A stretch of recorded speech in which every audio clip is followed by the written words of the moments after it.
Muse and Men.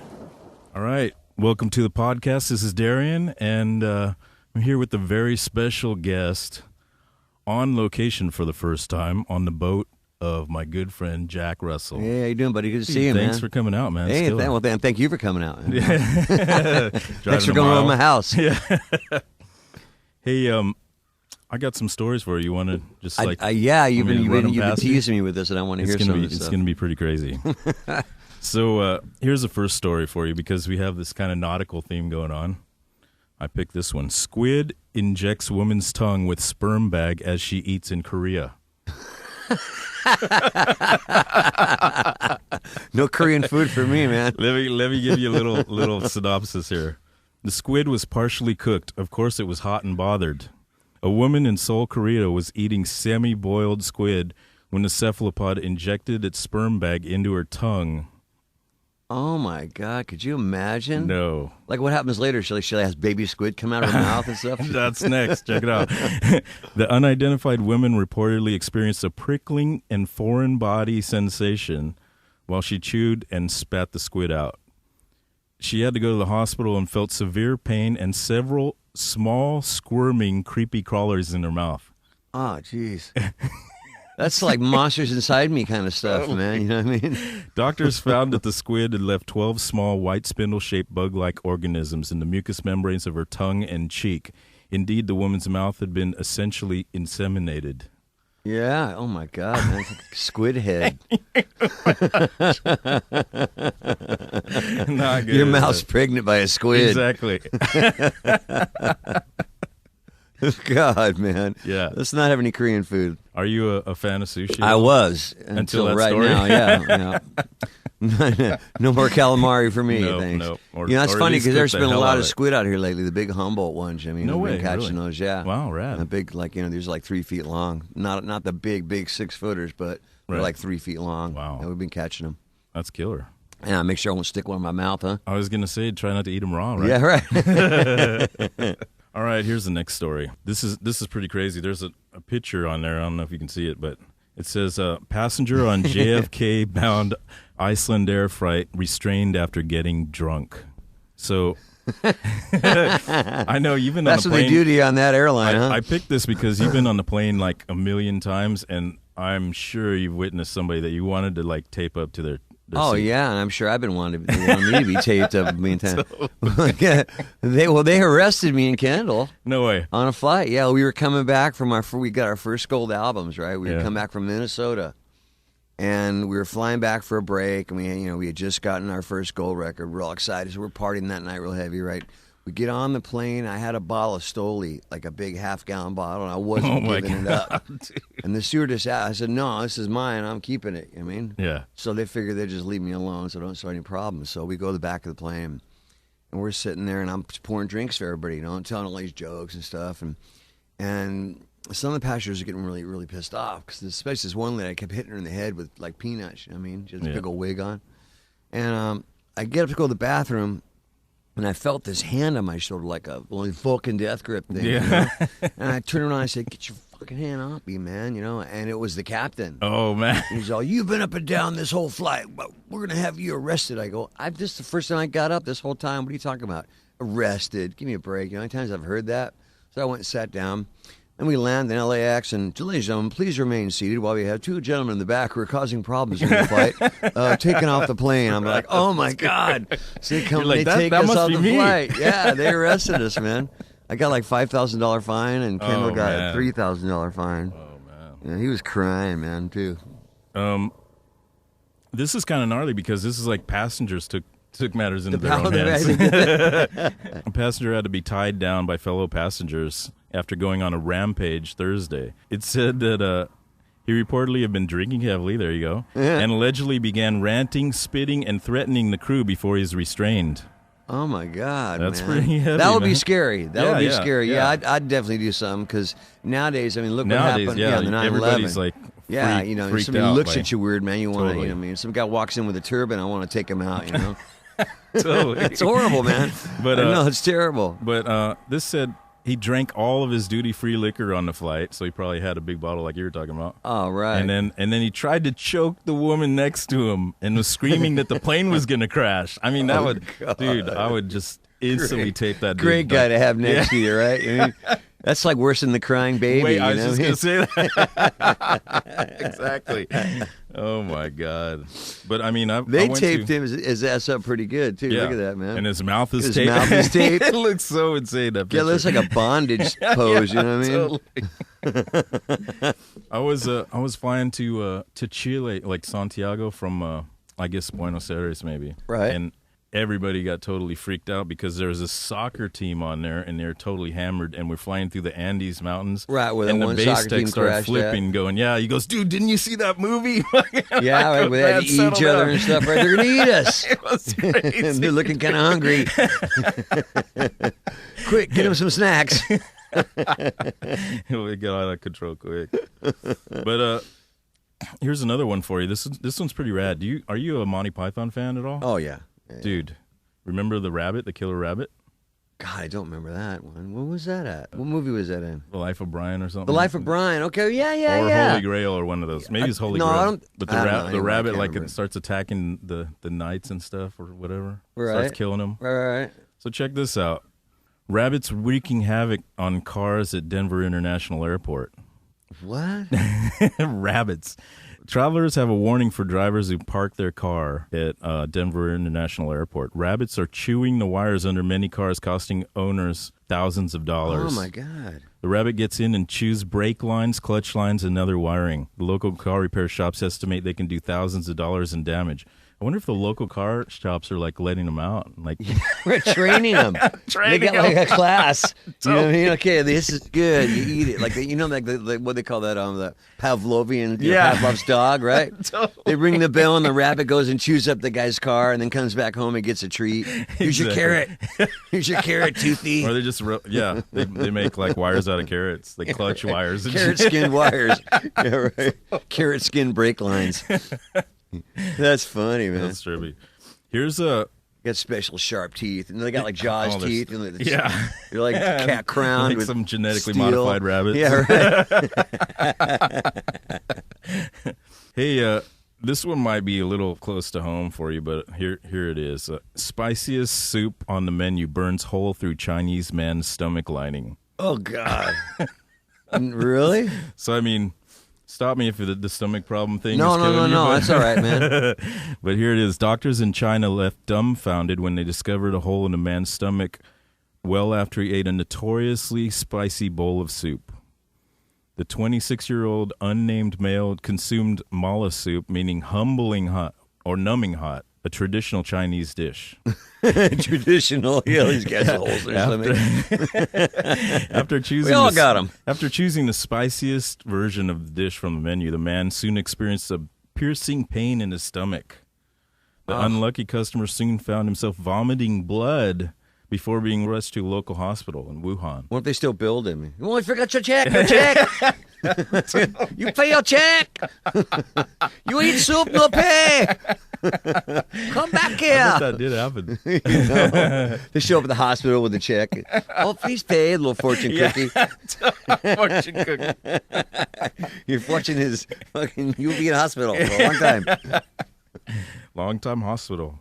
So, I mean, dude, piercing stomach pains, you can deal with that. You can Yeah, relate to that yeah. for sure. You know, that's I could imagine that because there's some hot stuff out there, Oh, yeah. man. There's stuff. I mean, one time we were on the road and you ever seen those red peppers like in Chinese food? Yeah, yeah. I mean, Yeah. okay. Well, my brother-in-law was out there on the road with us, my ex-brother-in-law, and we're eating this stuff, and I go, "See those peppers?"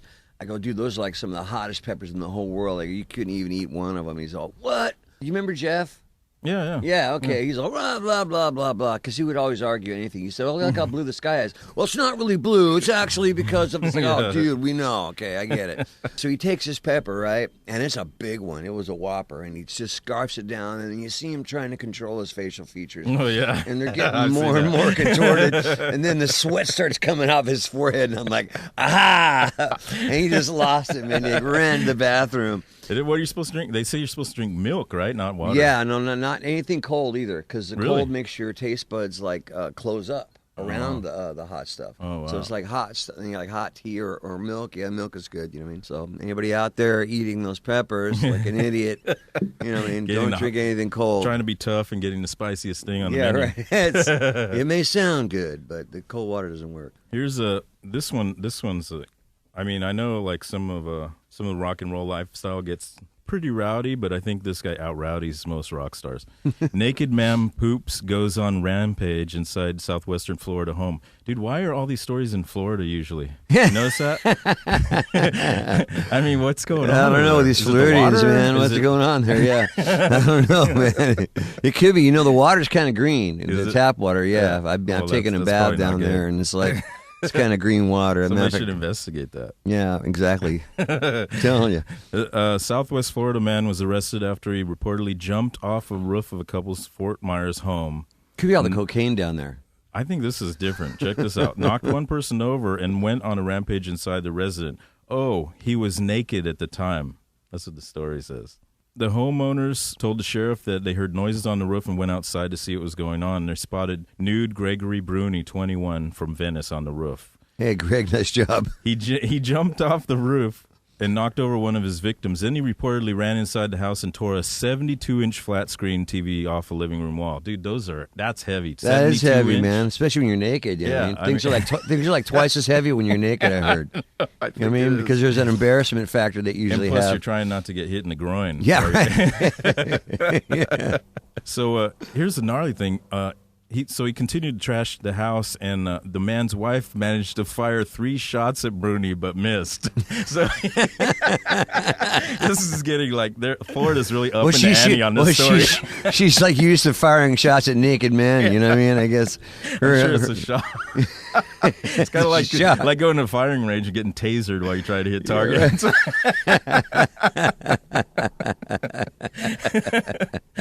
So I mean, and then it says. They went to get another gun. How rad is that? And then he ran to the couple's son's room, rubbed the boy's clothing all over his face, went in the living room, started masturbating, and obviously the cops had to taser him when they came. And here's the gnarly thing. Investigators later discovered that Bruni defecated near the front door and in the hallway inside the residence. Well, they probably scared the crap out of him when they pulled the guns, you know what I mean? I mean, to me, that's like bath salts. That's beyond blow. Yeah, that stuff. That's beyond blow. Dude, that's weird stuff. I saw a show on Intervention on that. Yeah. And this guy was like walking down the street, like talking to people, and he's got all these like crazy things he made at home to keep the people from like, you know, seeing him, and like all these things made out of like aluminum foil, of course, right? Yeah. You know what I mean? And then he's like, watch out, got to step over those dead bodies right there. I'm going like, man, this guy's really fucking high, man. Yeah. I think it's like just makes you instantly psychotic. Like you just start hallucinating. Clearly. And I mean, it's like, why if you saw somebody on that, why would you think that's a good idea? You know what I mean? That looks like a lot of fun, man. I want to see some dead bodies in my house, and I want to make little hats out of tinfoil so I can make myself think they can't see me. It's like, God, man. You know, it's like take up knitting or something. But dude, you know, like it seems like humans, since the history of man, have just figured out all these crazy ways to get totally fucked up. Like licking toads. Who thought of licking a fucking toad, dude? Right. Those toads you lick, those guys like to get loaded off them, right? Loaded toads. Yeah. All righty, here's a good one. That's toads, not toes, by the way. Toads. Toads. Here's a good one. 93-year-old kills wife of 70 years because he, quote, couldn't take it anymore. No, that's a good reason. 70 years. 70 years, man. Lucky she didn't shoot him. Held it in, dude. Yeah, that's really, huh? You just can't take it anymore. So a 93-year-old Kansas City man has been charged with killing his 95-year-old wife in what investigators are calling a homicide and attempted suicide. So he had self-inflicted stab wounds in his chest when they found him. God, that, a few more years, it would have been like a centurion-icide or That's something. That's what I was going to Yeah, exactly. That's gnarly. So the paramedic said he regained consciousness and said he had killed his wife and himself, and then he asked, "Why am I awake?" It's the bath salts. It's the bath salts again. Yes, man. The old timers snorting bath salts. So it says he's married 70 years to Grace Irwin. He told the shift nurse. 70 years. And that he killed his wife because she was arguing and screaming at him all night, and he couldn't take it anymore. Man, you figure 70 years you'd be so, 90-some years old, you'd be pretty deaf. mean How could you just pull out your hearing aids, man? You know what I mean? I know. It's like, what, he could probably read lists by that point, and he just couldn't That take must it be anymore, Yeah, you know? maybe It's she's like, signing him. And he yeah, couldn't get right. her- He's signing it right. He could just close his eyes, right? No, open your eyes. I'm signing at you. I can't imagine. I'll be lucky if I live to be 70 years old, man, let alone be married for 70 For 70 years, dude. That's incredible. That's got to be a world record, I'm sure. Or close to it. Yeah. That's pretty amazing. I got an actual world record for you, dude. All right. Mikkel Ruffinelli. This is kind of going around the internet. She sets world record for largest hips. Her hips certainly don't lie. Mikkel Ruffinelli, 39, a 420-pound woman with an 8-foot circumference, set the new world record for world's largest hips. Like, that's a category. Oh my! Yeah, right. But weird. yeah. If they get that big, they got it. They make their own category, Yeah, I guess, exactly. right? But here's the rad part. She's 5'4", and she has a proportionally small 40-inch waist. Proportionally small. Well, yeah, duh. My God, dude. That's like those surprise chicks. I used to make jokes that, like, you meet a chick and you see her driving down the road and you're all, hey, cutie, pull over. She pulls over the car, she gets out, and all of a sudden, like, bottom half of her's like It's like as big as a truck. Right, You know what I mean? yeah, It's it doesn't like, even fit the rest of it. what happened? Well, I had Well, an check it out. accident. I had a body transplant. This is exactly... I'm not even But going to go there. That My is God. just, that's like, my brain can't even comprehend that. That's beyond. Her like, husband looks that's beyond really the bowling happy. pin. No, yeah, That's beyond beyond the bowling pin pins. Oh, figure. yeah, That's no. like- I don't That's even know. custom, dude. That's like custom work right there. Custom hot rod. Completely. That's complete custom right there, man. So Flared. She Flared. says, I see no reason to diet because I don't have health problems. Men don't fancy skinny girls. They like an hourglass figure. That's not an hourglass. Hourglass. That's like a no, broken that's top like of an hourglass. take with an hour a to get toothpick in around it. her ass. That's what that is. That's an hour around the ass, not an hourglass. So, God, man. But some guys think that's hot. Totally, and I'm not You one know of what I mean? them. I'm not one of them either. That's not. I can't even understand it. No, I can't either. It's like speaking Chinese Mandarin or something. It's Exactly. Like, I'm closer to that than I guess am. it takes all kinds, but Yeah, but just keep those kinds away from us. Perfect. We'll agree on that. Dude, I brought up this story because I wanted to talk to you a little bit about it. This is Beyonce's publicist wanted some photos removed. I got this story from Randy Bradbury, actually, and it says Beyonce's Super Bowl halftime show at Destiny's Child will go down as one of the game's best. For most people, that would be enough, but as we learned yesterday, the diva and her PR team want more. How do you become a diva? You gotta. What you gotta qualifies? Be Beyonce. You gotta be. Yeah, it's like a mogul. Oh, It's like a yeah, chick yeah. mogul. Okay, I got you. No, I understand completely. They're attempting to control the So photo. I can never be a diva then. No, you'd have to be a chick. Well, you could probably do that now, though, if you wanted to. Yeah, You right. got a lot of money. Yeah, there you go. You got a boat, and now he's a diva. Yeah, okay. Now he's a diva. All right. So it says they're attempting to control the photo the public sees of her performance. Now, here's the photo. Let me just show you a little bit of it. That's one of several, but you can see why she probably wants to control it. Yeah, totally. She looks like. I mean, Beyonce.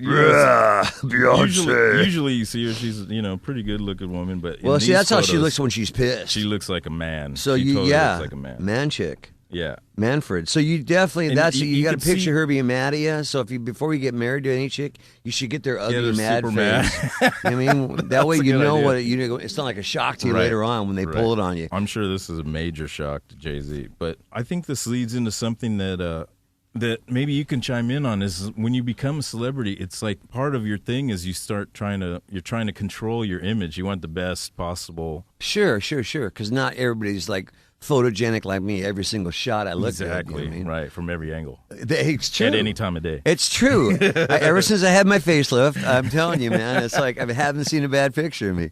It's the older I get, I'm kind of like Sean Connery. I get better with age. You know? Like a My fine younger wine. photos, I couldn't say that about. I'd be like, "Oh man, look at that double chin going there, man. Well, just suck it out, and then you don't have to worry about it." Yeah. But it's crazy because the bigger you get, the more impossible it becomes. Yeah, true. Because the publicist. Well, that's probably a publicist shot wrote- from a video, right? They went through and looking for a bad picture, and it was right? and it was posted. So the publicist got a hold of the website and said, "Thanks for taking my call. As discussed, there are some unflattering photos on your current feed that I'd respectfully ask you to change. Here are the photos." And so what they did is they included the pictures that were singled out and asked to remove, put them on a slideshow, and attached the email that was sent. So it's like totally fucked.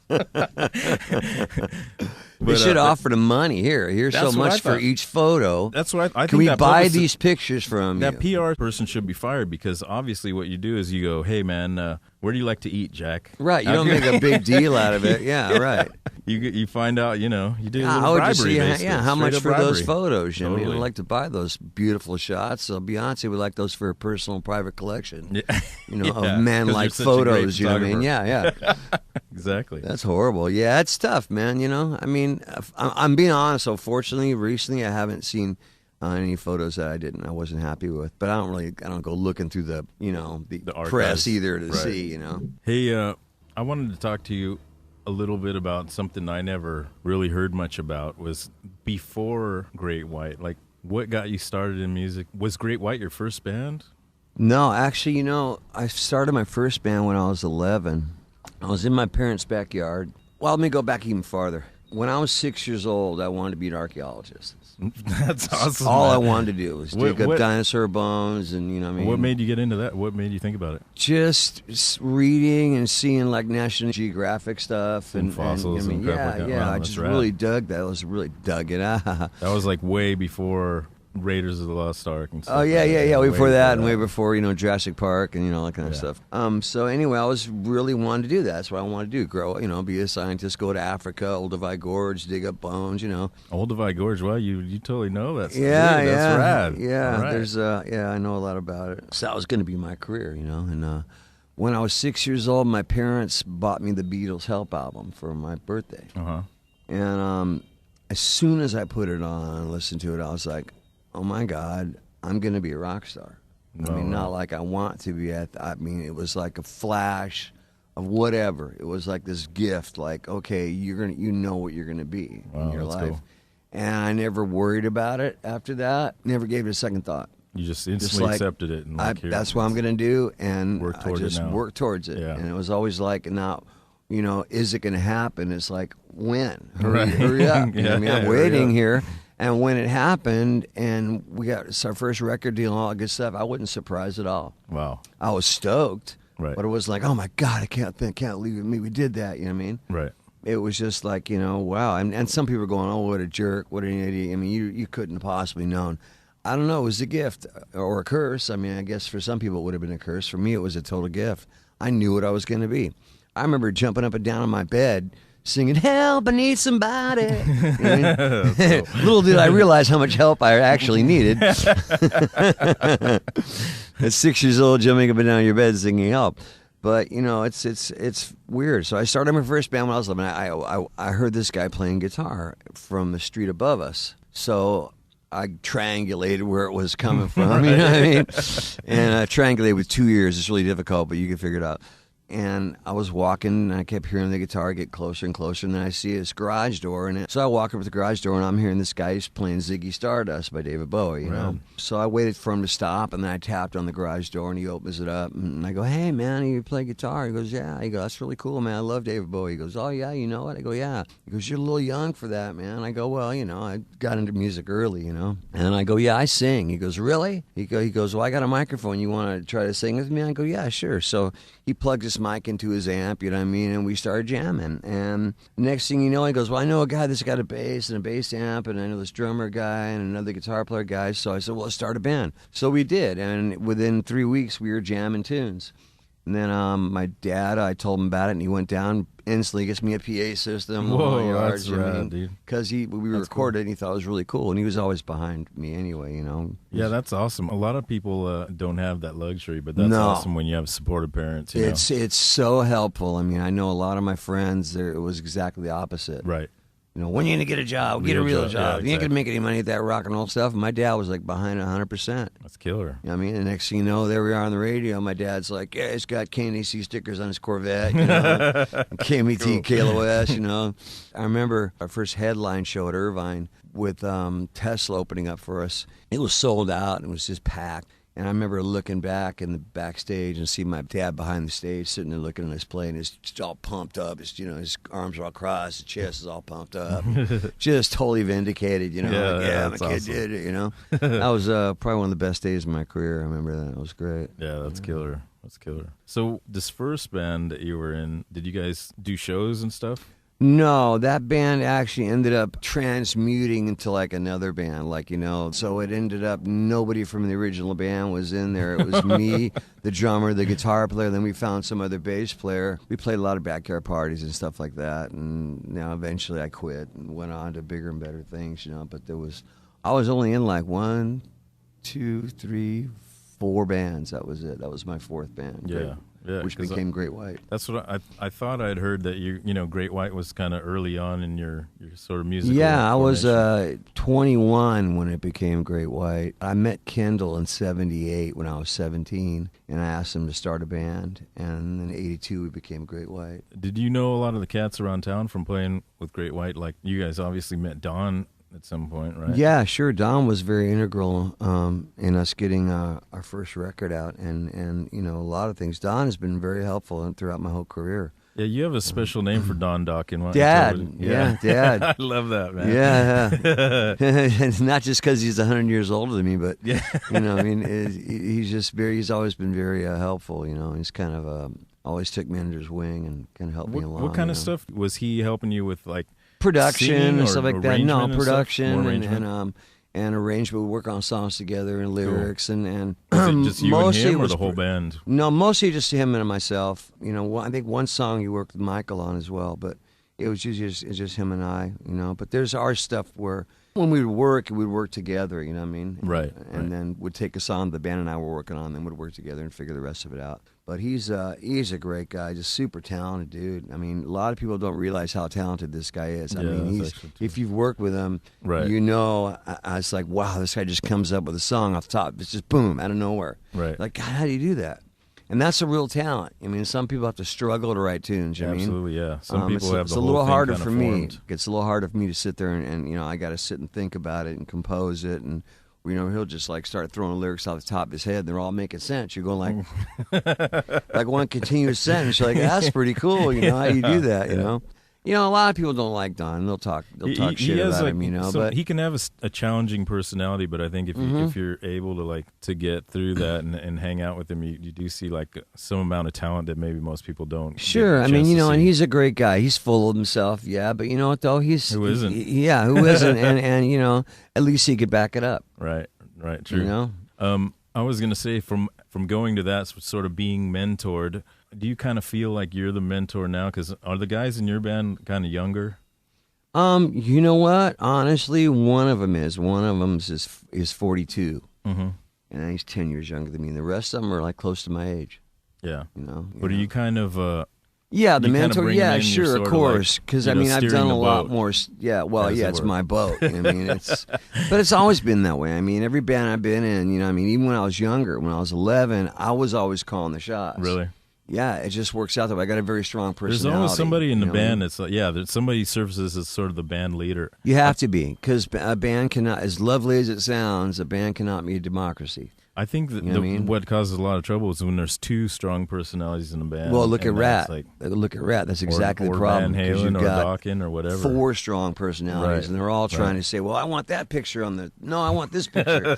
I look ugly in that shot. You know what? You have to have one guy to go like, you know what? I don't care how ugly you guys look. This is the picture we're using because I look badass in it. Right. You know what I mean? And that's what it was with Great White. Great White never had... really good, thanks. Just saying hi to her neighbor. Great White never, I was always running the show. Right. And run smoothly that way because, if you have, like you said, 4 or 5 guys, it's just going to implode. You know what I mean? Because everybody's you're going to take 5 years to figure out what T-shirt to use. You know what I mean? Yep, well, I like the bluish coat. No, I like the gray. It's like, oh, God, forget it. We're not putting one out. No T-shirts. No T-shirts, I mean. No record. No soup for you. Yeah. Did you, because you guys had the same manager for a few minutes, did you ever hang out with the Guns N' Roses guys? Yeah, we used to hang out with them a lot, actually. They were like down here. A lot of people don't even notice, but they're in South Bay, South Bay for a while, right? Yeah, they would come down here a lot. It was like Appetite Days or before that, right? Mm-hmm. Yeah, I used to hang out with Steven down here and stuff. I remember a few nights I'm down here in you remember Travel a few nights? Lodge. Yeah, I remember just a few. Yeah. We used to hang out every once in a while. It wasn't there. The bands didn't really get along that well. Really? You know, I think it was kind of like we didn't really care. I think they had like this chip on their shoulders. I mean, I was reading Slash's book, and he's like, "I never really liked Great White." Blah, blah, blah, blah. It's like, well, kiss my ass, man, you poser. I mean, you know, but there was always this kind of thing, I think, where they were jealous that Alan was paying more attention to us, but they were making him more money. Yeah, yeah. You know, that's just my thought. Of course, I doubt anybody would ever admit that. Right. But whatever, it doesn't really matter. But they were, I always thought they were a pretty decent band. when they could get it together. Oh yeah, totally. It was like moments of brilliance in the like long periods of mediocrity, not being able to get your shit together. Oh yeah, exactly. Yeah, no, it's like can't even get to the show. Right, exactly. Can't even make it out of the hotel room. It's like come on, man. I don't care how great you are. If you can't get to a gig, you're pissing off fans. They're tearing the seats apart. It's like, Jesus, get over yourself. You're not that good. What I wanted to talk about though that ties into that is. To me, it seems like back in that time, there was kind of more of a sort of camaraderie between other bands. Like say you were playing with Rad or something before you guys kind of broke big, and you would like actually hang out and do shit together. Absolutely. We'd go to parties together and hang out. Yeah, it seems like Don used to live next that. door to Bobby. They had like a duplex together. Right. And we used to hang out at Don's house all the time, party. Yeah. And then after everybody kind of got bigger, it wasn't so much that. It was, but then it was like, we're better than those guys, and we blew you away. We sold this many records. A little bit of How many did you sell? It got to be kind of like but people's egos need to be in check. But it seems like a lot of younger bands, they don't really do that anymore. They're more insular. They'll see people at the show and say hi, but it's not like they're all kind of hanging out as a community. Yeah, no, we had, and the South Bay, we did have a community down here. You had Rat down here, you had Motley down here. We were down here, Dokken was down here, and there was a lot of people in the South Bay. Everybody think it's Hollywood. No, that's not the other really. thing is Motley Crue's always put forth as a Hollywood band, but they spent a lot of time down here. Oh yeah, I mean Vince lived down here. A lot of the guys were down here. It was it's funny because the South Bay scene wasn't really happening as far as playing anywhere. There was really nowhere to play after the Fleetwood went down. But other than that, there was a lot of bands that lived down here. What year did Fleetwood go under? God, I can't remember. I was really young then. I never played there. I know Mark had played there, but Mark was a few years older than me. There was a lot more gigs back in those days. I mean, there was like Golden West Ballroom in Downey and Monrovia. There was the Wood Sound. There was a lot of cool clubs back then. Clubs were popping up all over. Really? Starwood and and then it became like the Troubadour, the Whiskey, the Roxy. And the Woodstock down in Orange County, and a handful of other gigs, but that was, pretty much, we played like the Woodstock in Orange County, and then we played the Troubadour once a month. Yeah. That paid our studio rent. Killer.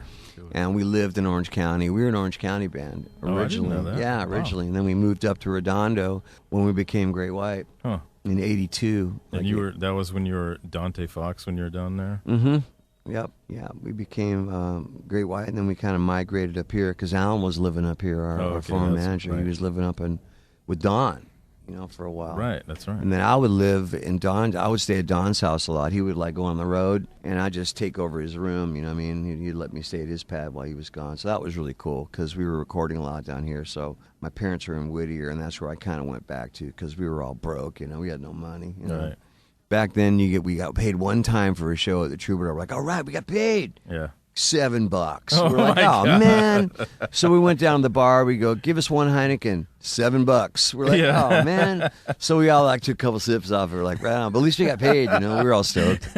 Right on, got paid. Yeah. When's the first time you felt like wow, I'm really making some real money now? When was the first time that thought hit you? When I got to pay my first wife $12,000 from our divorce settlement, and I bought my boat, and I was like, if I can afford to pay some bitch $12,000, I must be doing okay, Yeah, that was pretty funny. Yeah, it was. Yeah, 87, right around then. We got paid for the Once Bitten album, and 88 when I bought my second boat, really, the bigger one I had down here. You might have seen it before. Yeah. So and everything started going crazy from then. It went, And then I started selling a couple million, almost 3. And then I remember one year I paid $80,000 in taxes. I was like, wow, I had a good year, Yeah. There's a Pantera home video, and you see the guys just touring incessantly, and they're like, hey, good news, your record went gold. And they're like, all right, man, party. And they're like, yeah, and in the time that it took me to tell you that, it went platinum. So here's your platinum record, too. Right. They're like, whoa. But you're kind of on the road in this machine, and you're not even kind of realizing all this success that's accumulating while you're doing it. Yeah, it's hard. It's a blur, It's a blur, touring right? gets to be a blur, yeah. I mean, I remember when we were on the road for 16 months one time without coming home, without a break. But see, bands That's like insane. today, they don't realize that's how it was done back then. Oh, yeah, you toured, to support your record. Yeah, you a year didn't and a tour half to make easily, money. right? Oh, yeah, you would tour until the record started to fall off. When you started losing money touring, I mean losing That's when you come home. more money than you're making on record sales, that's right. when you come home. Right. As long as the record was charting and doing well, you keep touring, and selling. Because, touring's expensive back in those days. You got 2 trucks, 40 people on the crew, 5 buses. That's a lot of money crazy. in paychecks every week, you know what I mean? Yeah, and a lot of money in equipment and fuel and everything else, hotels. And generally, touring you broke even on, you know what I mean? If you're lucky. If you're lucky. A lot of bands lost money. And then, hopefully you made some money, you know what I mean? But, you broke even touring, but you promoted your record. You made the money on the record sales. Nowadays, it's flip-flop because nowadays bands tour to make money because you're not going to sell enough records. Because you don't sell records. Nah, man. Who's going to buy a record when they could download it? That's why I think it's doubly screwed when bands get involved in these like 360 deals, young bands. So it's like they're not able to keep all their money from merch. They have to split that with the label and stuff. So what? I've never heard merch is of that. what keeps you on the road. Oh, that's the total trend in really deals now. Everybody's it's beyond pay to deals. play, right? Pretty much. It's like you're splitting touring, merch, and album sales with the label because album sales have dropped off so radically. God, I couldn't imagine giving my tour money to a record company. Yeah, that would be insane. the day. It's insane. Friend over there. Oh, rad. Seal. That would be the day. It's a seal of approval. He comes by and goes. The seal of approval. Comes by and gives me his thumbs up. Hey man, how's it going? Thanks a lot, man. I got you. Yeah, so that'd be the day I'd hang it up, man. If I had to do that, I feel bad for any. You know what? It's really sad because the bands coming up nowadays, they'll never see what we saw. Exactly. It was so amazing. that the 80s were as big as rock will ever get. It'll never get any bigger than that. Bands were selling massive amounts of records, playing huge venues all the time. And it was like, we just did another arena tour, no big deal. It was just like a walk in the park. And nowadays, man, it's you got to fight tooth and nail just to stay in the game. Yeah. Do you have any advice for young bands trying to scrape by? Like God, get a like day any job. angle. Get a real job. Go to freaking school. Get an education. Be a doctor or something. Awesome. I don't know because it's such a definitely different have to business. do it because you love it for now. Like now. Yeah, now it really is truly for the love of music. You know what I mean? Because unless you're a band like us, that has a built-in following. Right, you've already established yourself. It's hard for you to go out and do tours because who's going to show up? It's hard to build a fan base. Yeah. It's sort of like the internet's a double-edged sword because everybody goes, well, you can market yourself to all these people, but everybody's doing that. So the hard thing is a bajillion trying to get past the who cares. It's like a wall of people going, I don't give a shit about this band. Yeah, exactly.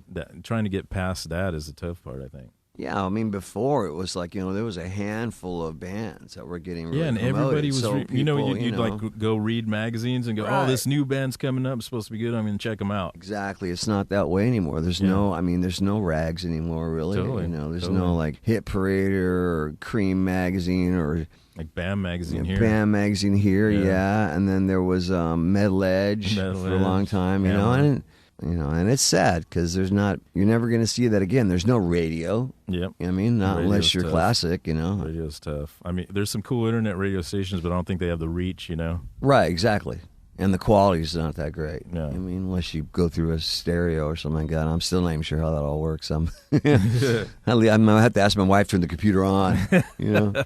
I think part of it goes back to what we're talking about. The community doesn't exist anymore. No, not at all. There's a whole sort of operation around all that. There's the magazines, the labels, the venues, the bands themselves. There's it was all links in the chain, Exactly. that helped everybody succeed and make a buck, you Right. know. And nowadays, there isn't that. You're right. Yeah. There's a lot of reasons why the music is just, will never be what it used to be, and the internet's just one of them, Right. But it's a big part of it. Definitely It's the biggest part, Yeah. I mean, people don't buy your, my favorite band broke up. I can't believe it, man. I just downloaded their new album. Why'd they break up? Because they couldn't eat, Totally. You're stealing their music and they can't buy food. So they had to get a job, This guy's pushing brooms at 12 o'clock at night, to school, It's horrible, I mean, I remember I was doing a show on my solo tour in 2002, and this chick came up and she went, hey, I just downloaded your album last night. It's really good. Oh, right. I go, cool, thanks a lot. Hey, there's a back door over there. Maybe you could sneak in the gig, too. And she just kind of smiled and just walked away, didn't get it. I was like, oh, my God, thanks a lot. Appreciate it, Yeah, there's... Would you like to come to my house? Possibly you could steal some stuff out of there, Or maybe some photos you like or some, little tidbits of mine you could take out of her, There's like this culture of music's totally devalued, so it should be just free. All these younger kids think, oh yeah, music should just be free. I'll just go online and get it. Yeah, it should Why be would I go free, to- right? So musicians, we shouldn't make a living. Right. We should just spend all our time writing songs, but not get paid for that. When Right. we're entertaining you. But I think that's the It's horrible. The reason is because kids are tech savvy and they go online and they read stuff that says, oh yeah, this is the new future. Music just has to figure it out and get with it. Right. So we just got to figure out You a don't way really to see get the money. other side of it. And then when you do see the other side, the other argument, if you have somebody like Lars trying to put forth the argument and people go, oh, well, this guy's a total douchebag. He's like completely fucking multimillionaire and Right, telling he's me about how complaining, you're right. screwing me, Yeah. So I think if they would have had kind of like more mid-level artists talking about how they're totally hurting and times are getting tough, maybe it would have made a better impact. Yeah, but I don't think it still would have made a difference because people Really? are always going to think of themselves first.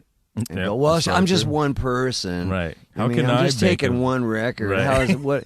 I mean, the guy's got all these people buying his record. That's another thing, but though, they don't too, think is- about, they're not just one person. You're just one of millions that are doing the same thing. But not only that, I think people instantly think that anybody in a band is like a Millionaire. millionaire. Oh, yeah, And exactly. when you see the guys from like when those guys in some band like Warrant or something, when they first got signed, they're driving totally crappy cars, and people are like, what? That's not your car, right? Yeah. Don't you have a Ferrari? Oh or yeah, something? you sell a million records, you got $1 million. That's the way Yeah, it works. it Yeah, does And not it's work that not. way. No way. You make pennies on each record. Yeah. It's unfortunate, but that's just the way it is now. I mean, the computer age, the internet has done some wonderful things for the world, but for music and for artists, it's pulled the rug out from underneath us. Yeah. And it's sad, but I don't see a way around it. I don't see when they just got to go. They just got to figure out another way. It's like, well, why don't you figure it out? Okay, I'm busy trying to make money. You know what I mean? I'm busy trying to eat here, Yeah. feed my family. So for somebody like you, the answer basically is to try to tour more. Well, that's all. You just try to build up a following, and don't sign any stupid record deal just because you want to, put something out. You know what I Right. mean? It'd be better to do it on your own. That's what I think. Put your own If you have record out. You know what I if you have mean? the resources, yeah. If you got to sell them one at a time, whatever, man, it's better than having some record company put it out there, and reap the benefits of your music, and you see nothing. Right. You're And paying. if You end you're up getting owing enough- them money. I mean, And if you're getting enough people at your shows, and you're selling them at shows, if you're that can good help. enough, if you're good enough, you're going to succeed. Yeah. If it's meant to happen, you're good enough, you'll be able to make a living. That's just the way I look at it. If it's your destiny, then it's going to happen. If it's not, Yeah, there's a lot of people falling by the wayside. yeah. And it's sad because there's a lot of talented people out there, Right. but there always has been. Yeah. I've known a lot of people that I thought those guys are sure going to, pull it off. I love those guys. Nope. Right.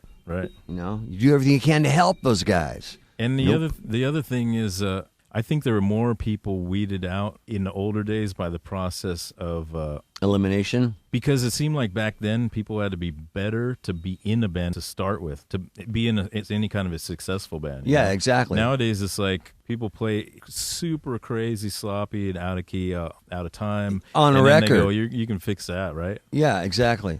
Yeah, That's why I singers call all it bro flat tools. and stuff. Oh, wait a minute, we got Auto-tune. for your voice. What? Auto-tune? Yeah. Nobody It's, learns it's, to sing it's it called right singing the first time. again. You're Yeah. flat. Nobody does asshole, like Michael Wagner. You're flat, asshole. Sing it again. All right, here we go. This will be it. Here we go. Coming at you.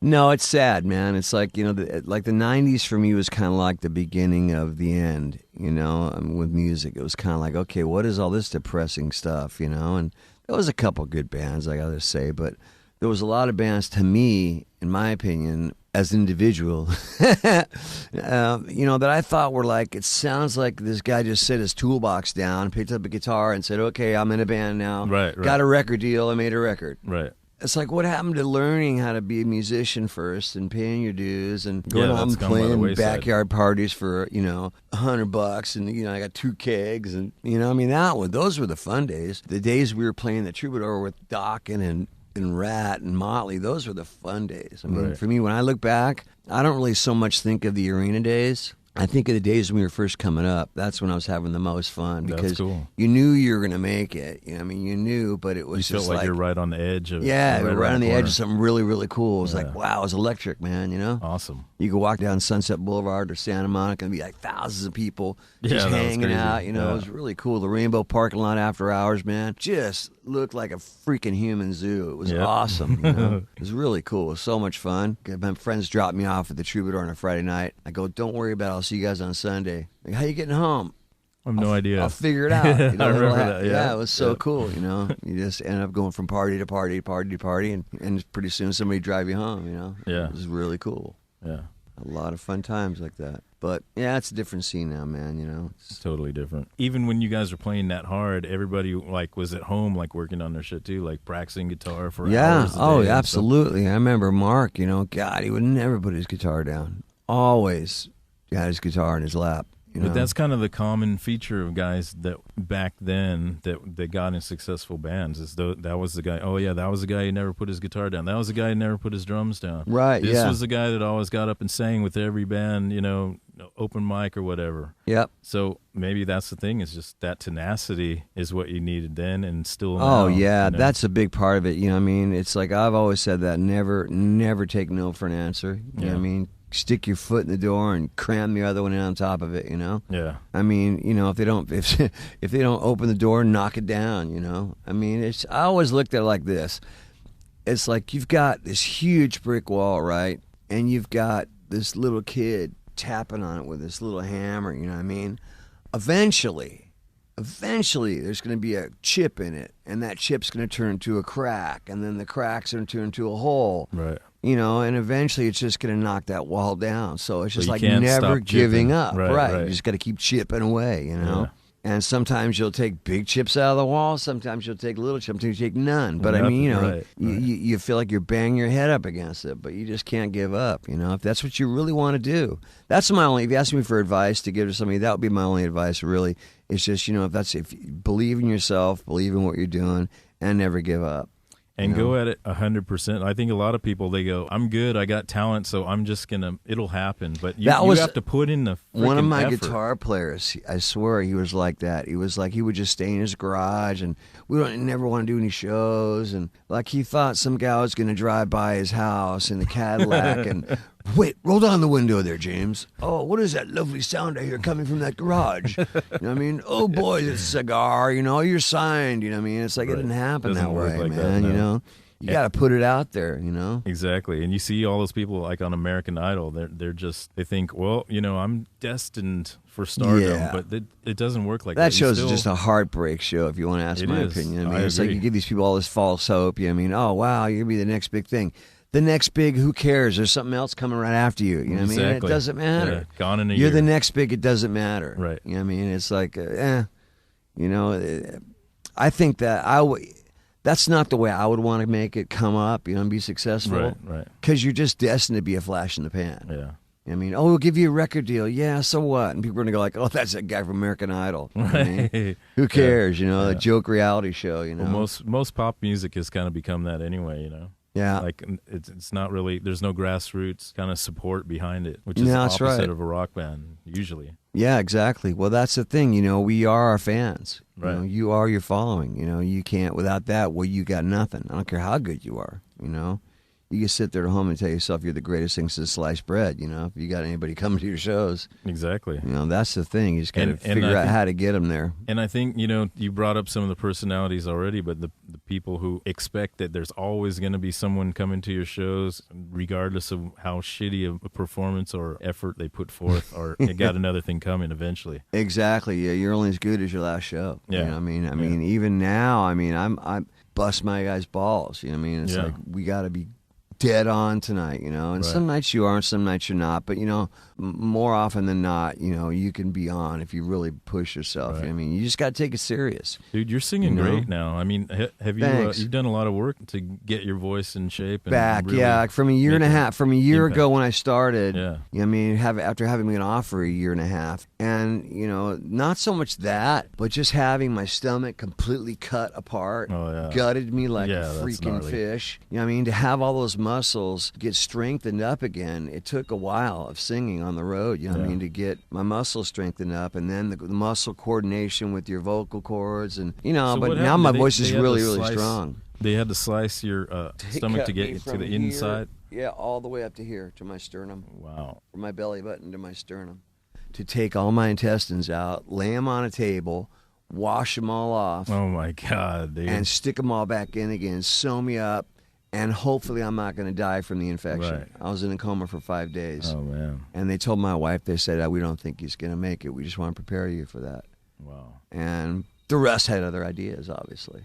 I still had stuff to do, man. I ain't dying on your stinking table. Yeah, you know, right, exactly.